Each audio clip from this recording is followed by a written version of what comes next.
afternoon and thanks for joining Luntha Television. It's time for news updates and you're with me, Charity Chilanga.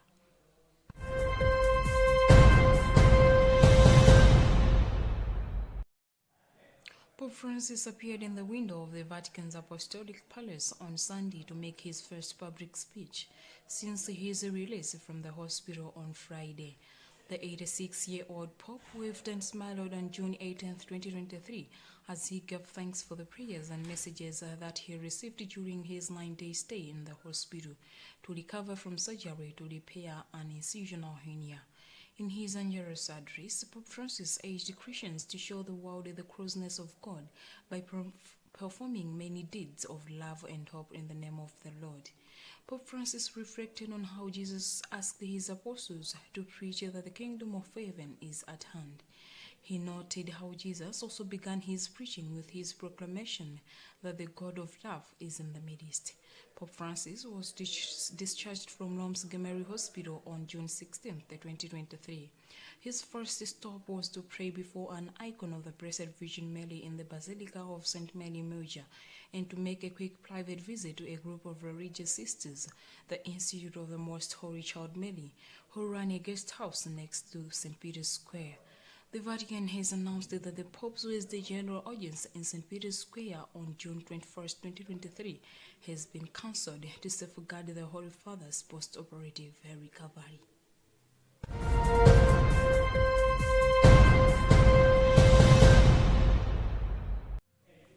Sickle cell warriors have made a call to the government to promote awareness and channel more resources towards sickle cell disease in the country. Chairperson for Sickle Cell Warriors Association, Anne Samanyada, has made the call during an awareness campaign held in Lilongwe today as part of the disease commemoration.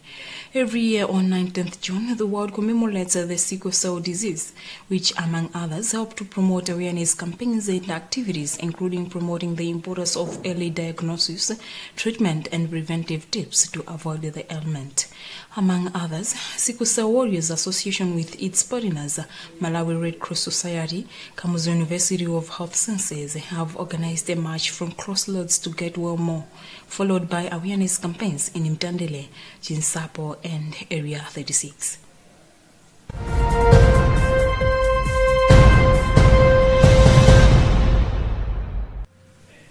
The Common Market for East and Southern Africa, COMESA, says member states should have the agency to carry out and implement the Structural Vulnerability Assessments, SVAs, to climatic shocks hampering economic transformation and diversification in the region.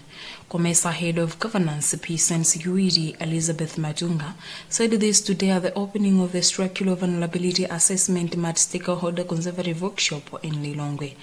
Matunga said limited finances has forced many countries, including Malawi, to channel their resources to emergencies unlike long-term plans, urging member states to get organized to get support from the African Development Bank, AFDB. Director of Economic Planning and the Ministry of Finance and Economic Affairs, Jolam Banda, says the structural vulnerabilities have exposed the economy to severely impacts of shocks, citing tropical cyclones Anna, Idaya, and Freddy as examples.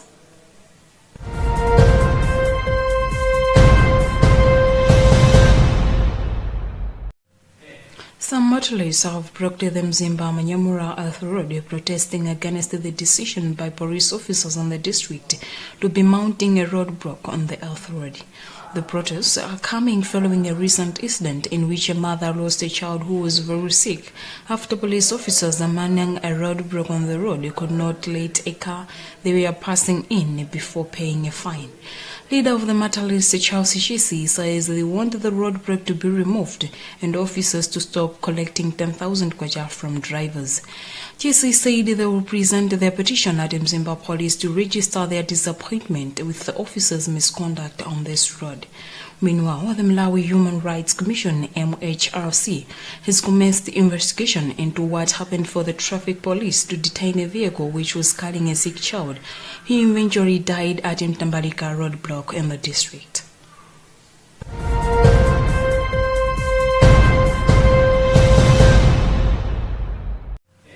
And in other news, Uganda's President Yoweri Museveni says he is no longer infected with COVID-19.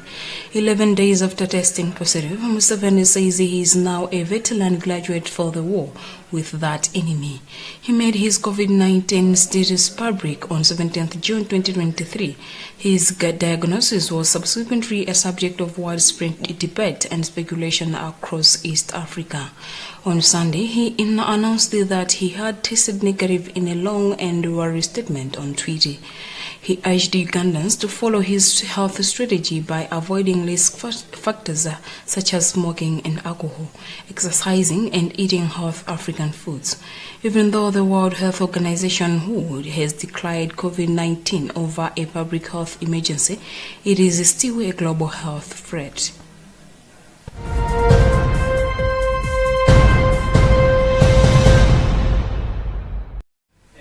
That marks the end of our news updates for now. You've been with me, Charity Chilanga. Good afternoon.